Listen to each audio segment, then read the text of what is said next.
We're live. Grant, Pat, it's fucking awesome to have you on the show. As you know, we've been talking for a while. You always do some great shit. I love the car seat solution. It's an awesome brand. Y'all are young. You're crushing it.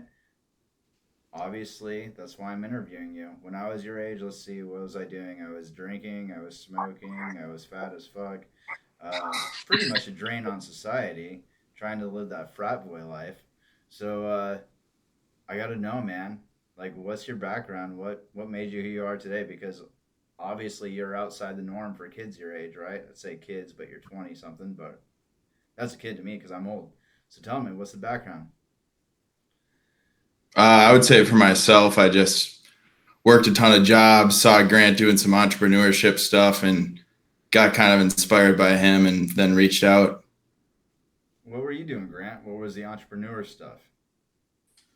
Yeah, first of all, appreciate you having us on the pod. Yeah. But yeah, kind of went back to, I don't even know, before I can remember. Like, I remember being like 6 years old, going door to door, selling rocks to the neighbors. Like my seventh birthday was my golden birthday, and asked for a double hoop basketball hoop, so I could charge the neighbors to come and shoot hoops at the house.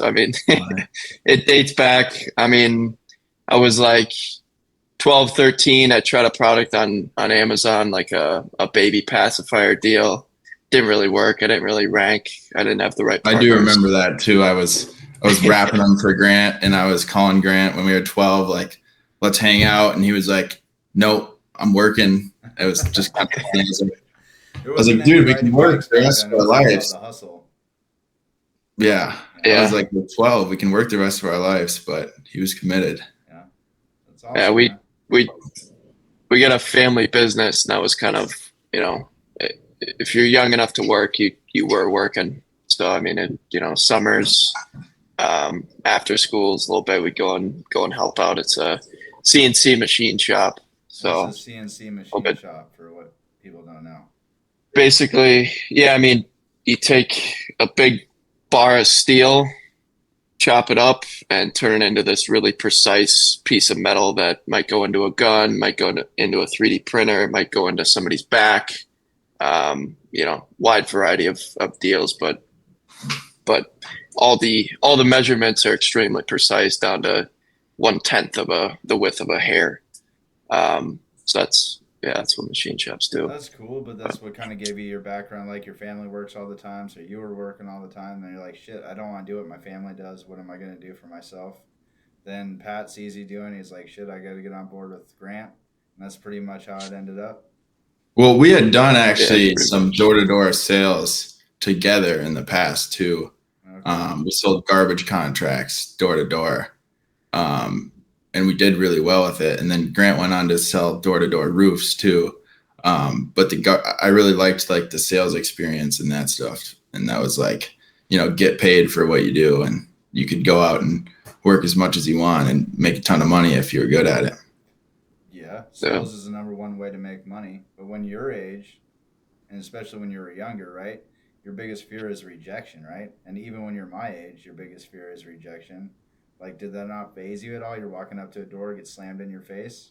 What'd you do? I, I would say the first couple of times you're a little bit nervous, but then after that, you just stop caring at all. You walk up stone cold, and your emotions don't really reflect on what someone says at the door. Someone told Grant to get the fuck off their lawn. He has a video of it. I mean, there was definitely some funny scenarios where you'd walk up, knock the door, and they'd be like, I'm not buying from you, almost shutting the door. And then, 5 minutes later, they're signing the paper. So you kind of just had to be stone cold hearted at that stuff. But What was your trick then? If they were shutting the door already, what made them open it at the last minute? I'd be like, sir, just give me 1 second. We'll compare your prices with ours. And then they would be like, all right, fine, or something along those lines. But I remember one woman in specific was literally shutting the door on me. And, we were aggressive with it for sure. I mean, But door to door sales, you got to be as aggressive as possible, right? But Yeah. Yeah. what's really cool is like, I think of like my idols in the space. Like, I don't know if you all know, if you're old enough to know who Jordan Belfort is or Grant Cardone or those guys. All of them talking about the hustle and when they were young. Like Jordan Belfort was selling popsicles on the beach when he was like 5, 7 years old, right? Y'all were basically doing the same thing, and look where it's taking you. It's badass. So ultimately, you've got this background what made you who you are today. But Pat, what's a little bit more about yours? What's your family life like? What's been different for you? What shaped you to who you are? I got Grant. I don't have Pat.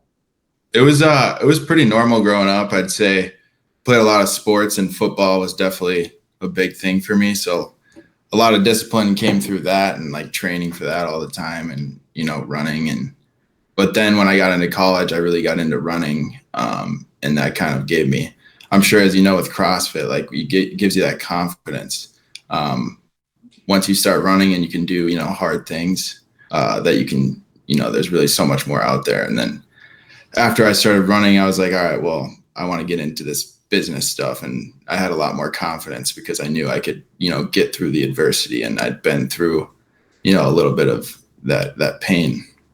Doing the hard shit makes you a better person, makes you win at the end of the day, right? Everybody else is too scared to actually take action, right?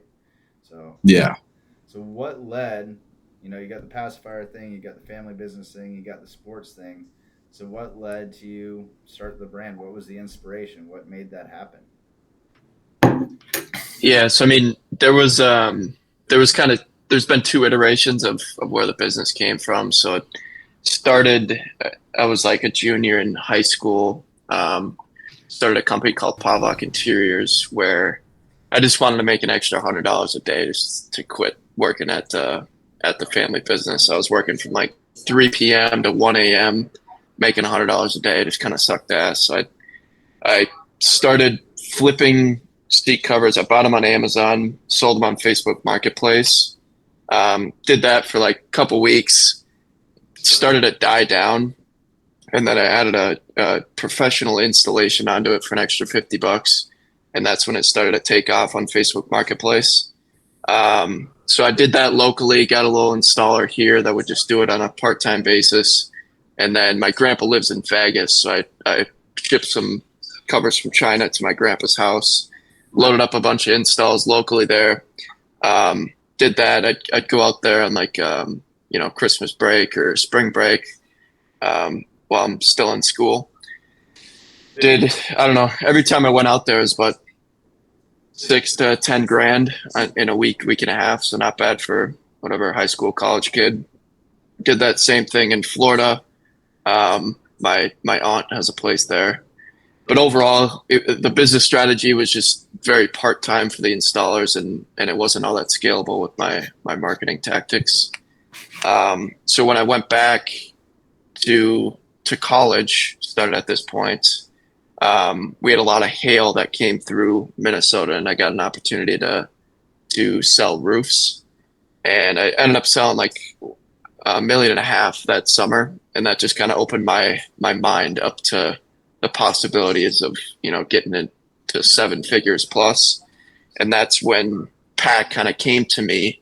I kind of saw the seat cover deal as with its current business model, it couldn't get to that next level, so it needed a pivot, and I was kind of scheming up that pivot when Pat came to me, and then the creation of Seat Cover Solutions was right about January of 2023.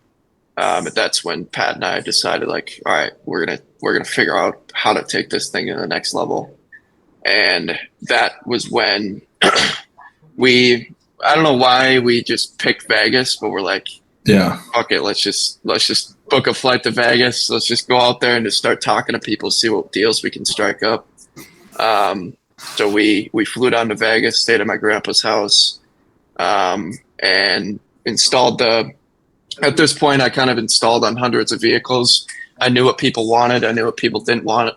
So I made the product where it is today, full coverage, easy to install yourself, non-slip tight fit, so it's not sliding off the seat when you get in and out of the vehicle. So once I kind of perfected that to about 90% of where it is today, We installed it on a vehicle, drove it around to dealerships, and I mean the biggest dealerships. One of them, Finlay Toyota. It's like the number 5 Toyota dealership in the whole U.S. We just walked in there, talked to the parts manager, got his feedback. He loved it. The salespeople were all coming up. Oh my gosh, this is the best product I've ever seen. You guys need to get on Shark Tank. You need to do this, that. Well, we started off on the hat. we were calling small detailers is what the plan was going to be, is to get detailers to install them, kind of like Grant had done with this previous model. Yeah. But then we were in the car and we were both just like, well, we're thinking too small, and then like, F it, let's just go big. And I still think you got to always think like that too now, and you got to be thinking big. Yeah, every time you level, you got to go up the next level. Like you're already at that level doing the detailer thing. I mean, the next possibility is the big dealerships, right? Start tackling those. So you're what, 18, 19 years old at this point? You drive down to Vegas. You're like, well, what was the plan when you got to Vegas? Is the plan literally like, I don't know what we're going to do, but we're going to do something? Like, was there anything mapped out ahead of time? It was just cold calling at the start to the detailers, and then we went out and met one guy that night, and then after that night he was like, yeah, I'll maybe sell them. And then we were like, all right, next day we woke up and we're like, let's just drive around to the dealerships and see what happens. And then that whole day we had went to probably 25 dealerships, and every like 90% of them were like, yeah, this is great. And we were just, it was a soft pitch too. So, when you walk into a dealership to get, the parts manager to come outside too is pretty difficult. So it'd be like, hey, we invented this product, we're some college kids. We just want your feedback on it. And then after they'd give us a feedback loop, then we were like, well, we want to sell it to you. And then we did end up getting in that Toyota that Grant talked about, which was cool. You got in the number 5 Toyota dealership in the U.S.? Yeah. Yeah. Badass. Yeah. Are you still working with them? I think for the most, I think we got a display in there. Dealerships are kind of, it's kind of a secondary market for us right now. We don't have a ton of focus on it. Yeah. But for the most part, that day really just inspired us that we had something with the product. That was your fuel fire, right? Yep. Yeah. Yep. And then right after that trip, I mean, we just started posting videos on TikTok. Pat and I, for the most part, Pat though, and I mean, the first major breakthrough was a video that Pat posted. Pat, you want to talk a little bit about kind of the early days and the? Yeah, well, I just had seen so many people making so much money with TikTok, and I knew the key was just be consistent and improve a little bit each time on every video. And if you look back at our first videos, I mean, they were completely terrible. And I'm still, to this day. And we started making videos in Vegas. And then I remember one video I made, Grant had bought a seat. We bought a seat off Facebook Marketplace, and I was in my college room and I had a seat just in there. And I set up a video camera and then put the seat cover on the seat and filmed myself and made a little dumb music edit. And then I posted it and had one of my college buddies film me too. And then I was going to sleep that night. It only had 300 views, and I was like, damn it. I just wanted to delete it because I was so pissed. And then I woke up, and the next day it got 500,000 views, and we had sales coming through for the first time. And me and Grant were, fist pumping at his dad's place and everything, but that was sweet. So obviously I make content. It's nowhere near on y'all's level. I'm working there though. But what's the secret to that success, right? I mean, y'all are young, technology more than me, maybe. I mean, but is it just the consistency, or what trends are you looking for when you're creating these videos? Who are you following? What are you looking to implement? What's the strategy around the videos? A lot of the strategy at the start was, kind of trying to do our own thing. And then Grant really got into, and we both really got into always looking at what was already working out there and not trying to reinvent the wheel. And we're not even the best editors ourselves. We're not editors at all. Now we have a full-time videographer, but we were always involved in the strategy and, what hook or what word was going to trigger people to do comments. I mean, we would literally make a video purposefully to get people to get triggered in the comments. And then you got people commenting chains, and then it's just getting more views. And I mean, we don't care as long as, our product's getting more out there. I remember one of our initial videos that blew up too was talking about Grant was saying, $90,000 F-250, we're going to protect this investment. And obviously a $90,000 car isn't a great investment. So people were commenting like crazy, but it blew up, got 600,000 views. And I think that was like our first breakthrough day too, from doing like, we were doing like a couple $1,000s a day. And then we did like $8,000 that day when that video hit like 600,000 views, and 15 people with F-250s and were coming in and buying just from seeing that. That's awesome. I mean, I'm not a Ford guy, I'm a Chevy guy, but I have a 2500. Same thing. I want the seat covers to make my car look nice and keep it protected. It only makes sense. Plus, you got content that's engaging. But what all these kids these days, everybody's like, I want to be famous on TikTok. I want to be famous on Instagram. But they're not willing to put in the work, or they don't know where to start, and they don't have the dedication that y'all clearly have. So, what advice would you give to those kids that want to make that happen? I would say, I mean, pick out a few influencers that connect with where you want to, or the type of content that you want to put out.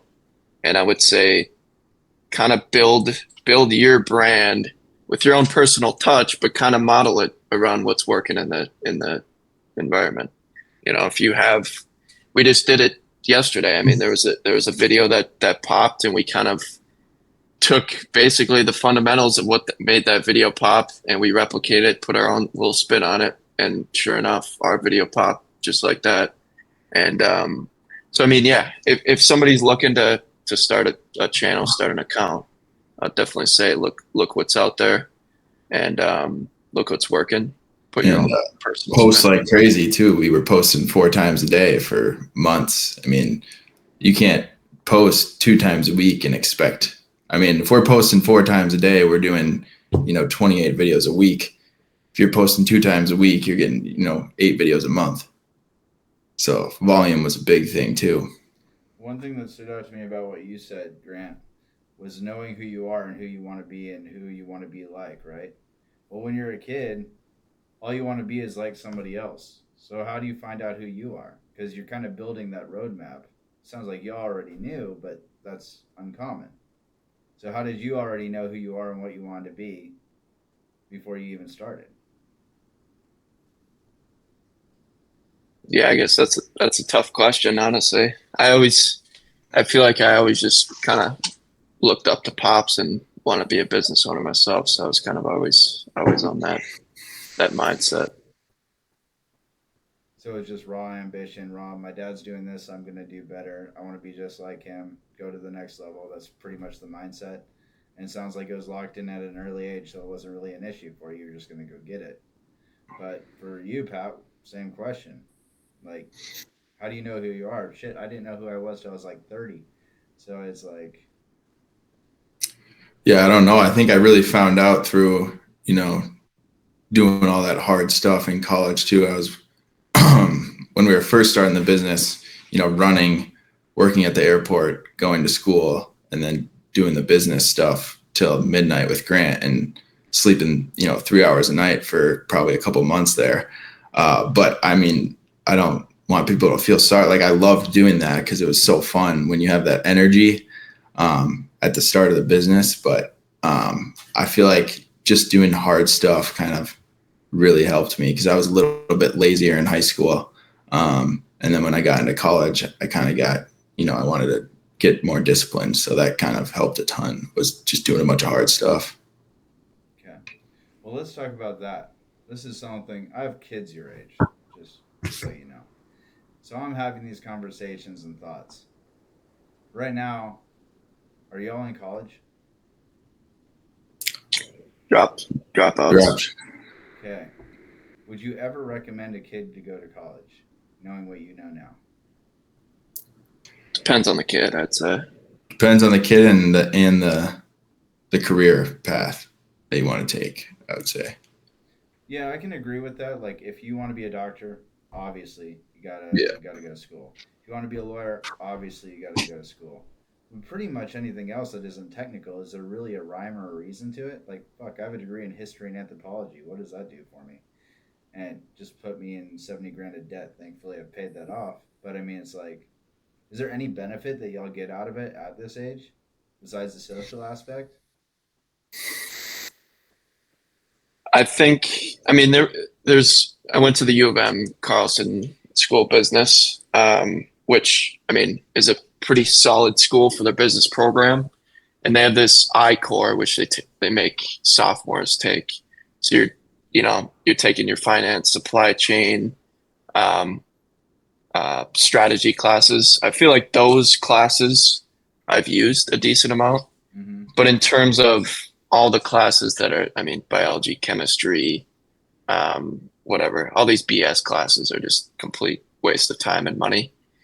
But in terms of the whole college degree, if you, yeah, I mean, it does depend on the career path. I mean, there's kids out there, they got the $80,000 marketing degree and they're whatever working customer service, $20 an hour at the lines. You know, it's just like if you have the grit and the determination to go out there and build yourself a skill and then apply it to the market without and you're not going to college, I think you're going to be way better off way quicker if you don't go to college. I think that's what people need to understand is they need to make a skill, they need to figure out what that skill is and try to sell it. Yeah, especially if you're not going to leverage like the social connections in college and the professors and the people in business that come back to the university, that's probably a big piece too. If you're not doing any of that, then for sure it's not really worth your time. I mean, let's put the conspiracy hat on a little bit here. I've always looked at college since I've been older as like it's teaching you to be a cog in the machine. It's indoctrinating you. It's pushing you down a path where you will be an employee the rest of your life, which means that you're going to have only a certain threshold of income. It's those who go against the grain, say peace out, and go ahead and build their own thing that really create wealth and a future for themselves. Not to mention you're free. Right now, y'all are making good money. You're 20 years old. You're doing whatever the hell you want when you want. The only issue is you're tied to your business, but you're passionate about it, so who cares? So ultimately, it's a decision to make. Do I want to be a cog in a machine, or I do want to make my own thing? And I think that there's both types of people are needed. Not everybody needs to go out and build their own business. Not everybody needs to go out and make millions of dollars. But everybody's got to do something. It's just about finding out what your something is and what makes you happy. I could never be happy working for somebody else. I'd probably kill somebody. But I think y'all are along the same lines. So, what are some of the challenges that you faced when you were starting this company? Like, obviously there were challenges, right? No, but nothing's ever smooth sailing. Yeah, for sure. I would say we were definitely a rare circumstance, just with the speed of how things happened. But Explain that speed. Like, tell people that speed right now. Like, how quickly? Because I know they don't know. Y'all fucking crushed it. I think we're a year and a half in now, and we've done like 5.5 million to date. So, but really at the start, which is kind of one of the craziest things, is we were able to bootstrap it because we did a pre-order, and so while we were making all this content, we had collected $500,000 before we had even sent out one product, which also is bad shit scary at the same time when you haven't sent anything out, but at the same time it did work out. But Grant, you can talk a little bit about some of the challenges that we went through, especially. Yeah, I mean, operationally, obviously, this is our first. I mean, I source products at a small scale, a couple hundred at a time for the install Pawlak Interiors business, but nothing. I've never brought a container over. I've never, at this point, when we started the pre-orders, when the first few videos were going viral, we didn't even have the first product completely dialed in. Like I was still making product changes, getting samples from the factory when we're making sales, promising a delivery date to all these customers. So extremely risky the way we launched it. But, looking back, would we do it the same? Would we not? I don't know. I really can't answer that question. But I mean, basically the first 8, 9 months, we'd basically be promising 60-day wait times, and we'd book a few containers. We'd have those containers on the way. We just constantly keep selling and just kind of let the operations pick up as fast as possible. But when it is possible. So Yeah. we literally we didn't get a ship time below 2 weeks until probably November of last year, just because I mean production times to delivery is like 90 days, so you have that span. Plus, I mean, our supplier was not giving us very good payment terms. We're basically paying the product in full by the time it hit the sea. So yeah, and we had a scare. I mean, we had when was the whole Vegas deal? Or sorry, the Texas deal? That was midsummer, right? Yeah, 2023. midsummer of last year. The Texas deal. So basically, yeah, I'm we familiar with that, but we I got mean, we're using an Alibaba sourcing company, and they hadn't had very much experience selling products into the US at our scale. So they did not adequately label the product. Plus, I mean, obviously on us as well, we should have done our own research to understand what rules and regulations need to be in place to get the product in the US.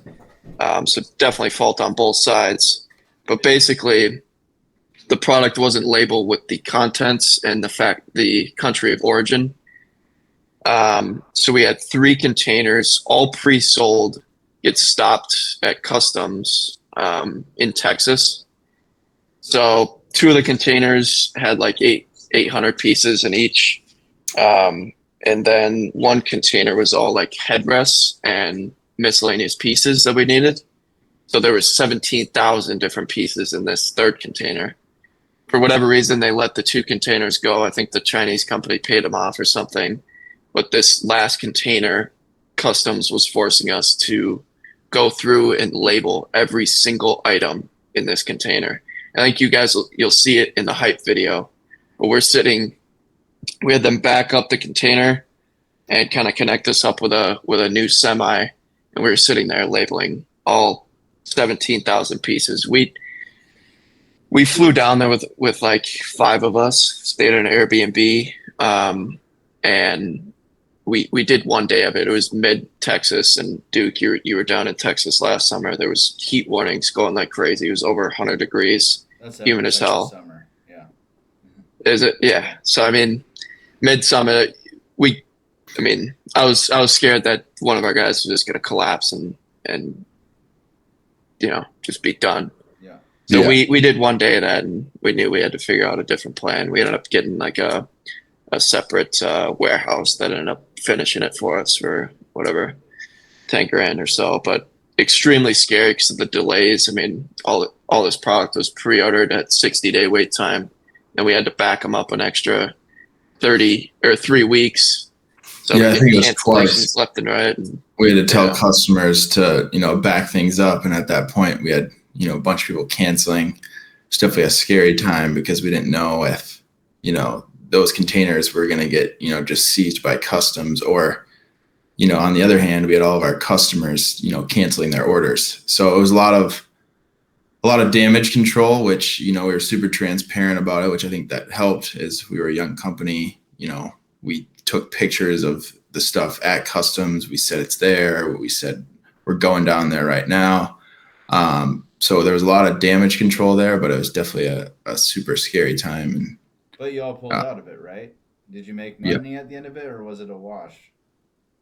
we ended up, I think that month we still probably were net profiting. That's a win. yeah, I think we Yeah. said that. Now, Well, the comforting thing was that we still, we're still marketing and still making our videos and still bringing in money. So at the end of the day, the business can go on as long as money's still coming through the door. I gotta ask about Right. that. You're saying like these 60-day lead times and shit to get product. In my world, that doesn't work. If I tell a consumer it's going to be 60 days, that deal is not happening. So what is it about your brand where people are willing to wait 60 days? I'm not willing to wait 60 days. I go on Amazon, I get it delivered to my house that day. So like, how do you get people to actually sign up knowing there's that amount of lead time? I think we did a good job of explaining like this is a very unique, like revolutionary product, and kind of building off that hype of, we're bringing it to the market and giving people this FOMO, which Arnie, one of our business partners, did a very good job of, helping us craft that messaging and marketing with that on the website, in our videos. We would even say pre-order. We would, just give people a bunch of sense of, you're going to miss out if you don't, put your deposit in to get the covers. Grant, anything Yeah. more you want to add? Just yeah, I mean, just a ton of hype on our social media. I mean, we with our videos, we were kind of I don't want to say like first people, but I mean, we were making videos on TikTok before TikTok Shop. So we're just kind of building up this community through our videos and just all the hype. It made people want to see what everybody's talking about. I guess there's the hype and there's FOMO and there's all that fun stuff. I just can never imagine doing that in my world. But it's badass that it worked for y'all because not only do you have the cash to pay for it, you're getting all these orders pre-order, and that's creating just that flywheel for you. That's awesome. So, what's the future of Seat Cover Solutions? What are y'all doing next? Um, Before we forget, one of our big channels too that we first tried was doing our live stream selling. So me and Grant set up a camera one time. We turned on the camera, and 300 people joined right away, and then we sort of, credit to Grant on this too, kept making it better and better and better and better with trying different stuff. And then we did live streams in the car, and that became like a super profitable channel for us. And so we have someone at Grant's house, 5 days a week, that just sits in the car in a live stream and sells the product for 6 hours a day and does very well. So that's definitely something in the future that we're trying to, take to the next level too. And I know, with Amazon partnering up with TikTok now, we think that our live stream could give us a big advantage with pushing traffic and ranking products fast, especially now working with you, Duke. Yeah, I mean, off Amazon traffic, Amazon loves that. You make money off the traffic even if they don't buy it from you. If they buy it from someone else, you capture that money, which is badass. The whole TikTok partnership, I'm old and I'm not even on TikTok. I probably should be. But it's like the power there is substantial, right? You see all these brands blow up just because they have a TikTok store. It's impressive because it's the dopamine hit, right? You're scrolling on there, you're hitting it, you're getting what you want. People don't order off Instagram like they do on TikTok. It might just be because it's a younger generation, but I'm sure y'all see the same thing, right? TikTok has a higher return than Instagram. Oh yeah. Yeah. Like, what's the difference for your company? Like, is it 2x? Is it 3x? Is it crazy? I guess not necessarily apples to apples, I would say, just because TikTok has the live stream. Basically, I mean, we've tried Instagram live streams. I guess those could be compared apples to apples, but basically, TikTok live stream is pushing your content to non-followers and people that they TikTok understands everybody on their app way better than any other platform. Mm. So they understand who to push that content to, which just broadens your reach exponentially versus you go live on Instagram. You're just talking to your followers. And by that time, I mean, I, for the most part, your followers they're already seeing all your videos. They're not going to sit there and watch seat cover solutions all day long. They're kind of stuck at you. So, that's where TikTok really comes in and does very well. It's the reach at the end of the day. Right. Yeah. The reach and their understanding of who to reach it to. Okay. Well, if you were to look at what you've built so far, which is super impressive, super awesome, there's two questions I have left for you. One, for anybody that's who you were 3, 4 years ago, a kid looking to go to college, start a business, they're making that decision, they don't know where to go. How would you tell them to go out and start their own business if they decide that's what they want to do? I would say, find something where I know Duke, you always talk about this too, where you don't have to use your own capital right away. So if you can do a service for someone, or in our case, like we had the pre-orders where we got money in and basically bootstrapped it that way. But once you build up some capital off the start without having to put a bunch up, that's a great way to get accelerated a lot faster. So Yeah, leveraging something I feel like, like, oh, go ahead.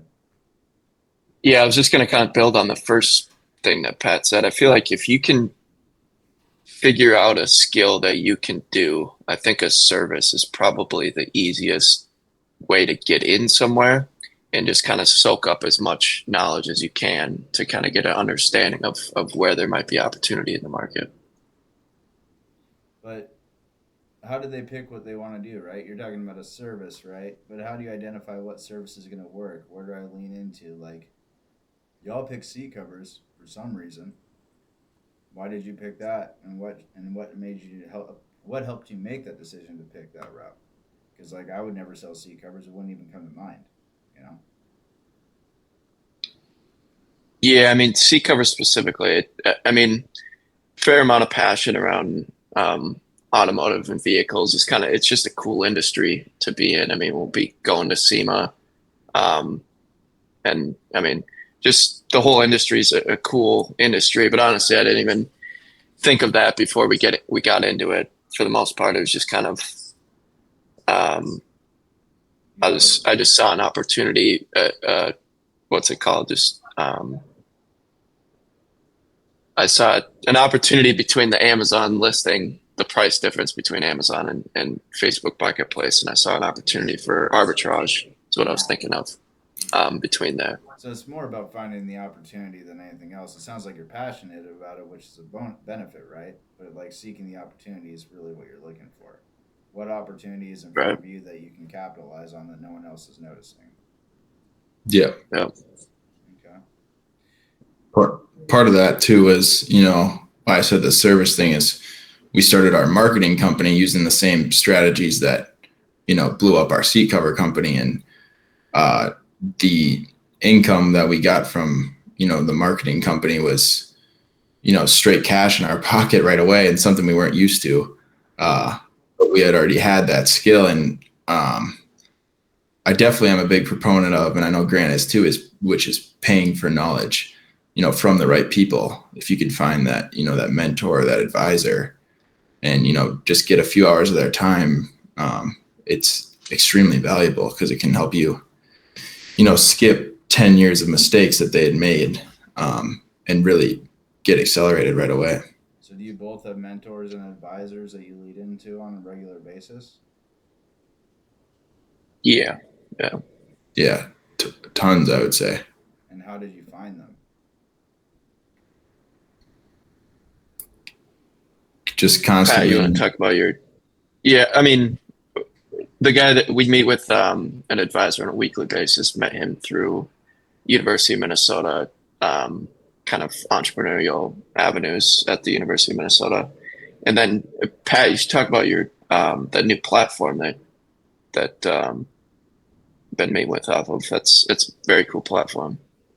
Oh yeah, there's a guy who started a platform called I think his name's Jai Dalwani. He started the Starters. It's a platform you can pay for, and all the marketers on there are vetted. So I've met a ton of people on there. Met a ton of people through meeting with agencies. I'd say every week we meet with 2 to 3 agencies, and you can kind of get a bunch of referrals and networking through there. But I would say even just calling people. There's a lot of people that you'd be surprised, but they will give you an hour of their time just to help, especially if you're young. A lot of people like to help young entrepreneurs out, and we've definitely used that to our advantage for sure. Yeah, you have to, man. That's the way to do it. Well, that's cool. And then the last question is we ask everybody this. What was the number one strategy, digital strategy that you implemented or are implementing that made the most significant impact to your business and why? I think I can guess, but I want to hear from you. Yeah, Pat, you kind of want to, well, basically, we talked about the viral videos and what those mean organically for the business. It definitely, it gets traffic to your website, gets people interested in the product, it builds a community, builds a brand. But there's kind of a step two to those viral videos. Pat, you kind of want to talk about that? Yeah. So this was a big part of how we really, went to $10,000 a day, and then we are able to get to $25,000 a day. Was one of our business partners now, a small owner and marketing consultant for us, Arnie, kind of helped us develop a strategy around CRO and making sure not only that we had 10,000 people coming to the site every day, but that we were converting those people at a high level. And you like over the course of a year, 10,000 people a day, and a conversion rate from, 0.7 to 0.8 can mean, $500,000 to $1 million a year. So kind of developing that, that after funnel, after people come through, see the video, and then they get to your website, how do we, close them? So that was a big part of things. We recently did some updates with our photos, did some updates to our site, and it kind of took us to a whole nother level. And we're still, working on that gradually today because it can have a huge impact. And we kind of have the, the ads, the Facebook ads, the Google ads, and the paid media down. So we're just working on that last piece that you can, always be improving to convert more of those visitors. So at the end of the day, your viral videos killed it for you by driving the traffic and validating who you are. But at the end of the day, conversion rate matters more than anything else. Content is king, and in both scenarios, are using content to generate revenue, and it's killing it. So that's what people need to do. That's what people need to lean into if they want to really drive a business in the way that y'all have done so, right? Which is badass. Now, if someone wanted to get into building viral videos, if someone to get into conversion rate optimization, who would you recommend and where would they go to make that happen? There's Yeah, a there's a cool platform coming out called the Vertical Edge, which is basically connecting agencies with brands on multiple different tier levels, whether you're early startup, mid level, late level, connecting them in every which department that might be needed. Yeah, that's the way to do it. That's what we're here for, right? So everybody there is vetted, has super high retention rates, and is shown to blow brands up because people are sick of the bullshit. Every agency is a dime a dozen. How do you find the ones that actually make Right. a significant impact? To do things like Grant and Pat have done, right? Because y'all have done some amazing things and super awesome to hear about and super awesome to watch. And I don't know if y'all have anything else you want to do. You want to push anything else out there before we sign off? Yeah, I mean, if you want to get your interior transformed, check us out, C Cover Solutions. If you want to follow our content, at C Cover Solutions, TikTok, Instagram, YouTube. Yeah, appreciate you having us on, Duke. Yeah, Yeah, thanks, Duke. Appreciate it. It was great. yeah, man, I appreciate y'all's time. As you know, this is going to launch soon. So, need anything else, let us know. But it's been a blast talking to you. You have an awesome story, and y'all keep crushing it, all right? Thanks. All right. Appreciate that. All right. Thanks, guys. Yep. All right. See ya.